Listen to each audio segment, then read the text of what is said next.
করলেন। এখন লোকসভা নির্বাচন, উনি এমএস, ওনাকে টিকিট দেন, কি বার্তা দিতে চাইছেন আপনারা? What is that? যার হাত ধরে পশ্চিম ত্রিপুরা লোকসভার বর্তমানে বিজেপির প্রার্থী প্রতিবাদীদের মাধ্যমে তার আগমন, ছুরিটা পেছনে মেরেছে ওই বিপ্লব কুমার দেব। আজকে যে এই যে প্রদ্যুৎ সিস্টার দাঁড়ালেন লিস্টে, এটা ফাইনালাইজ হয়েছে দুবাই। প্রদ্যুৎ কিশোর দেববর্মা এবং Biplab Kumar Deb during last trip to Dubai.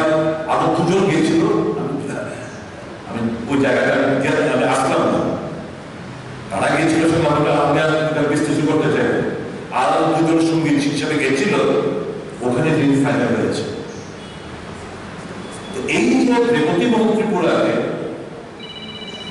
বাদ দেওয়া, ওর সিস্টারকে এখানে ইচ এন্ড এভরিথিং টোটাল এই কেওটিক সিচুয়েশনের জন্য রাজ্যের মধ্যে আবার পুনরায় বিপ্লব কুমার দেব ইজ রেসপন্সিবল।